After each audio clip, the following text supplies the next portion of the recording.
specifically about our grad track. Awesome. Could I steal the mouse, actually? Yep. And then I can just kind of click through. Anyways, good. Okay. I'm good. So, as Matt said, I'm going to give you a really sort of nuts and bolts version of what grad track is. To start off, I'm going to briefly tell you just how it's structured or what it looks like day to day in the 2 schools that I work with and in the lives of the 40 students that I work with. As Matt said, it's a more intensive support for middle school age students. Right now they're in grade 7. We started with them last year in grade 6. It's more of a way to support them holistically through the 4 pillars that underpin Abacus. Our focus, again, as Matt said, is really following these students starting in grade 6, following them through to grade 7, into grade 8, and then into their transition into 9. The consistency piece in the lives of these students is incredibly important. So it was important that we made the commitment to these students and to their families that if we were going to start a program that aimed to get them into post-secondary, that we would follow them throughout this key point in their lives. Our aim really with grad track is, as it says up there, is to set goals. These are related to aspirations. These can be academic goals. They can really be, depending on the student's level of engagement, it can be anywhere on a spectrum of what the goal looks like. It's about helping them learn how to navigate a system or how to navigate the system in a way to be able to advocate for themselves or seek out individuals that can help them advocate the system or seek out what language they need to use to get where they want.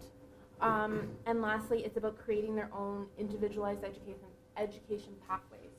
Really recognizing that they're in middle school, they can change, and allowing them to change their minds as many times as they want along these pathways, but using their goals as a starting point to figure out what those pathways could potentially look like, what resources they need within the system to be able to navigate it, and then to be able to act along those steps along that pathway.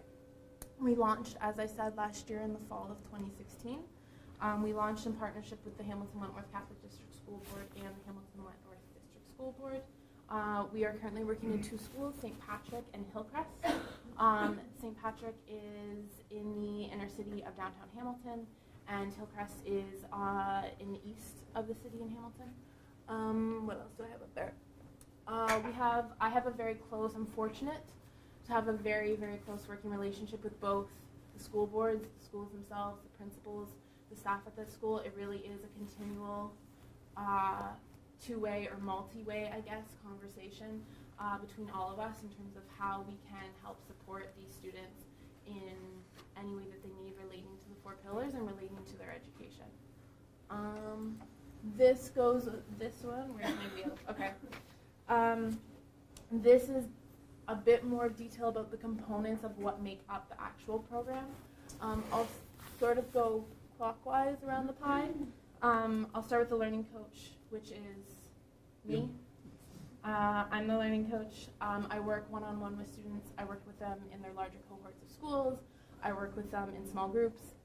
I also work with them as a group of 40 at points, which is absolutely terrifying, but it works sometimes.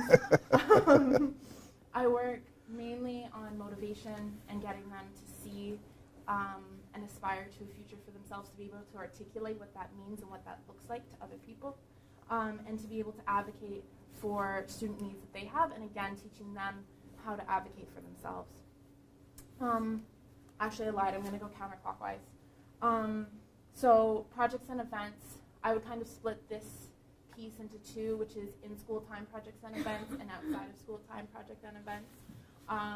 In-school time is anything from opportunities or trips that allow them to be aware of work and education opportunities. These are both individualized to the students, so students will go individually if they have a specific, very narrow interest that they want to go to, but also more broadly for all students. Sometimes it's about opening up possibilities to say, this is what you didn't know existed on the other side. These are other possibilities that you might not have considered. And the other piece of that is engaging parents. So really allowing them to come and understand what their son or daughter's aspirations can look like in the future, what that could potentially mean. And the other piece is outside of school project and events, which operate very similarly, but also put me into more of a unique role in the lives of the families and students that I get to work with. Having the opportunity to stay in their lives consistently throughout the summer has been pivotal in changing my relationships with the families and the parents and the caregivers that I get to work with. Having a continual contact for them to see that there's somebody there from the school, but not really the school, there to continue their son or daughter's learning has been huge. And also allowing them to see that learning doesn't stop at 3:20 or 3:05, depending on the school that I work with, but that if there's an opportunity that happens after that, on a weekend, after hours at 6 o'clock, we'll still do it, and I'm still there.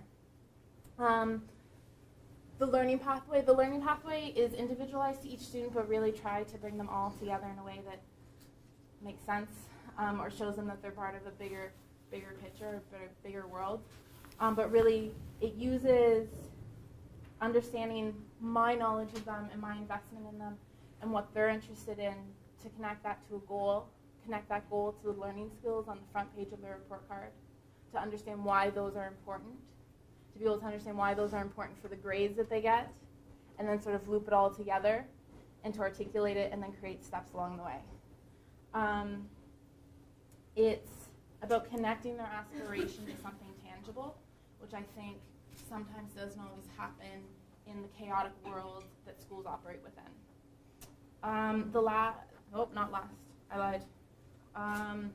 Student groups, they get to work with each other, they get to help set direction, they own a large part of the program more than I do in terms of what they want to see and what this looks like for them.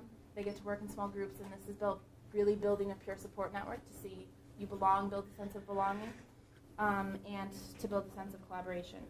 Parent engagement, this again goes back to, like I said, the project and events, having them be able to not just be involved but really engage in grad track, but also providing skill and leadership opportunities for the parents themselves, and figuring out what that could look like in their lives. The last one I'll talk about is alternative enrichment education projects. So that's really about seeing, are there any gaps or are there any pieces that we can bring in that will further support the education of the teachers, the students, the parents, anyone who has a role to play in this crazy complex system that gets students to post-secondary. An example, obviously, is our partnership with People for Ed in Measuring What Matters. Our partnership with a program called Jumpstart out of Wilfrid Laurier that looks at really helping students explore more in depth their pathways when they are choosing courses into high school. And professional development opportunities for teachers as well. I'm going to start. Okay. The last thing I wanted to quickly touch on, because I like to say that it's not really about me, it's about my students, is that we did do the first year of our evaluation this year. And I'm not going to get into crazy amount of details of the evaluation as much as I would love to, but I just wanted to let the students tell you some of the components of what they thought worked in grad track.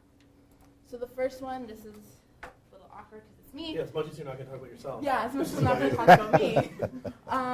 The first one is the learning coach. I mean, I don't think this would be any news or anything new for anyone in this room, that a consistent, caring adult really matters in a student's life and is really pivotal, and I think that's why it's so incredible that we've made this commitment to the students for their entire middle school and transitional years into high school. I'm just going to move on, but if anybody hadn't finished, I will come back to it. The second was the learning pathway. So this is where I see each component of the program coming together and creating what it is, sort of curating parts of the program that work for the student, writing it down, articulating it, and turning it into an action. Students really like to see what they're going to do and what's going to be at the end of it. So this is really about a way to see turning a kernel of something into a much broader system. And the last one, this is not necessarily what worked, but just to say that we have this is still part of a bigger system beyond just grad track, beyond just schools, and that there's still barriers that these students face, and that there's still work to be done together. So yeah, I've gone on way too long, and I apologize.